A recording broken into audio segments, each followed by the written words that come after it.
अगर आप हॉस्टल में रहते हैं या रहने वाले हैं तो ये कहानी ध्यान से सुनिए, क्योंकि ये कहानी है राहुल की। और जो उसके साथ हुआ वो आज भी उस हॉस्टल में दोहराया जाता है। लखनऊ का पुराना बॉयज हॉस्टल।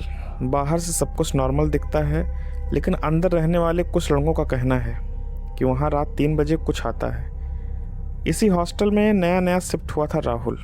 उसे कुछ भी अजीब नहीं लगता था, जब तक कि पहली ही रात ठीक 3:07 पर राहुल के कमरे के दरवाजे पर नॉक होता है। ठक ठक ठक। राहुल उठता है, दरवाज़ा खोलता है, लेकिन बाहर कोई नहीं होता। और यहीं से राहुल की ज़िंदगी बदलनी शुरू हो जाती।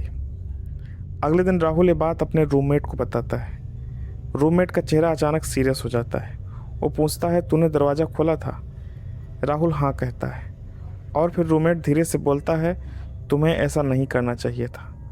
वो राहुल को बताता है, इस हॉस्टल के कमरे में कुछ साल पहले एक लड़का मर गया था। कहते हैं वो हर रात 3 बजे दरवाज़ा खटखटाता है, और जो भी दरवाज़ा खोल देता है उसके साथ अजीब घटनाएं शुरू हो जाती।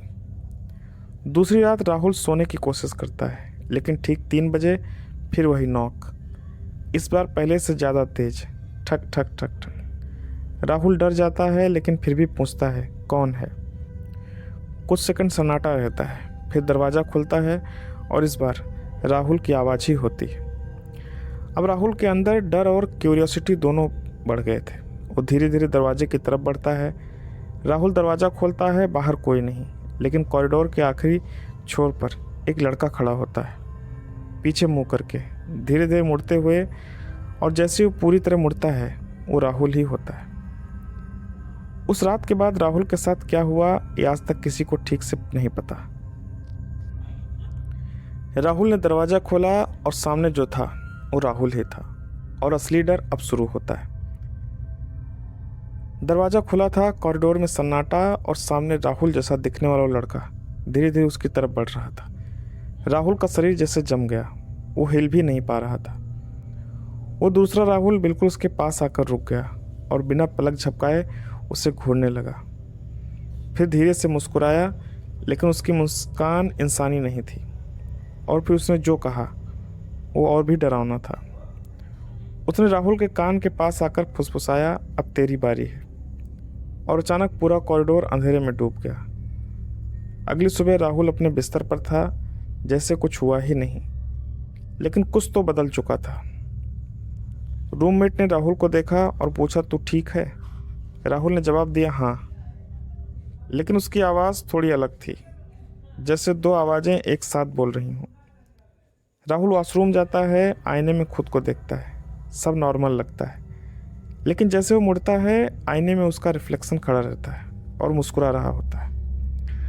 अब ये सिर्फ डर नहीं था, कुछ राहुल के अंदर आ चुका था। उसका रूममेट नोटिस करता है कि राहुल रात में उठकर दरवाजे के पास खड़ा रहता है, घंटों बिना हिले और बिना बोले। एक रात रूममेट चुपचाप उठता है और राहुल को फॉलो करता है। राहुल धीरे धीरे कॉरिडोर में जाता है और रूम 217 के सामने रुक जाता है। रूम 217 जो सालों से बंद था, जिसके बारे में कहा जाता था, वहीं से सब शुरू हुआ था। राहुल धीरे से हाथ बढ़ाता है और दरवाजे को छूता है, और जैसे वो दरवाज़ा छूता है, अंदर से कोई दरवाज़ा खटखटाता है। ठक ठक ठक। और इस बार आवाज़ बाहर से नहीं, अंदर से आ रही थी। राहुल रूम 217 के दरवाजे के सामने खड़ा था और अंदर से नॉक हो रहा था, लेकिन असली सवाल ये था कि अंदर है कौन। कॉरिडोर में सन्नाटा। राहुल का हाथ धीरे धीरे हैंडल की तरफ बढ़ता है। रूममेट दूर खड़ा सब देख रहा था। फिर दरवाज़ा खुल जाता है। कमरे के अंदर पूरा अंधेरा, दीवारों पर नमी और छत से पानी टपक रहा है, और बीच में एक टूटी हुई कुर्सी जिस पर कोई बैठा हुआ लगता है। लेकिन जैसी रोशनी अंदर जाती है, वो कुर्सी खाली हो जाती है। राहुल धीरे धीरे अंदर कदम रखता है और अचानक दरवाज़ा अपने आप बंद हो जाता है। रूममेट बाहर रह जाता है। अब राहुल अंदर फंस चुका था। कमरे में अजीब सी आवाज़ें, फुसफुसाहट, जैसे कई लोग एक साथ बोल रहे हों, लेकिन कोई दिखाई नहीं देता। दीवार पर कुछ लिखा हुआ था, खून जैसे लाल रंग से, यहाँ से कोई वापस नहीं गया।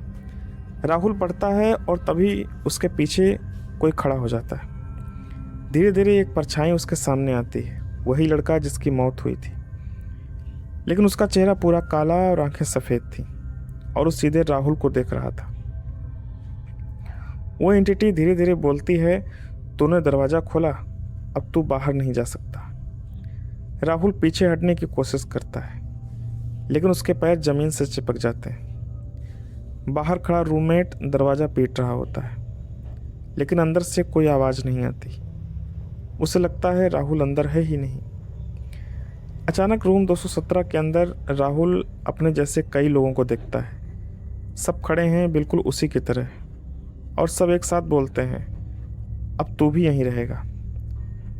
और तभी असली राहुल धीरे धीरे गायब होने लगता है, जैसे वो भी उस कमरे का हिस्सा बन रहा हो। रूम 217 के अंदर राहुल फंस चुका था और बाहर उसका दोस्त दरवाज़ा तोड़ने की कोशिश कर रहा था, लेकिन जो बाहर आएगा क्या वो सच में राहुल होगा? कॉरिडोर में रूममेट घबराया हुआ खड़ा था। वो बार बार दरवाज़ा पीट रहा था, राहुल दरवाज़ा खोल, लेकिन अंदर से कोई जवाब नहीं।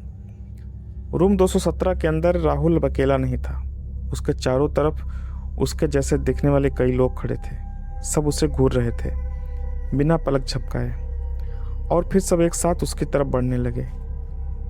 वो काली परछाई फिर सामने आती है और कहती है, हर कोई यहाँ आता है लेकिन वापस कोई नहीं जाता।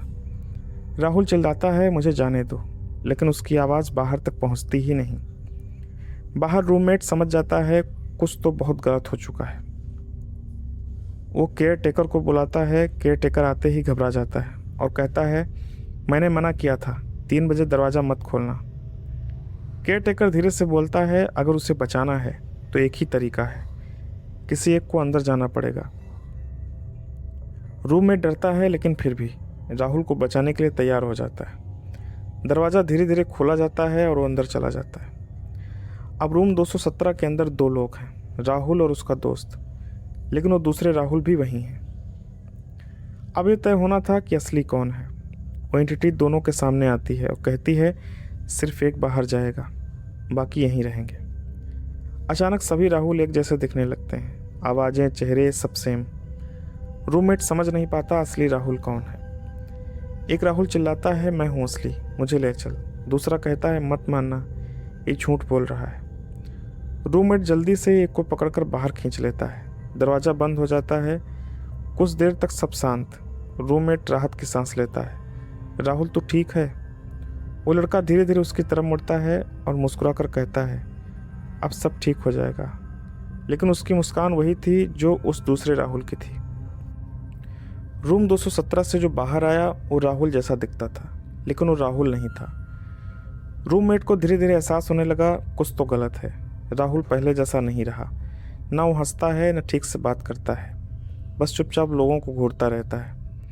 हर रात ठीक 3 बजे वो उठता है और दरवाजे के पास खड़ा हो जाता है, जैसे किसी का इंतज़ार कर रहा हो।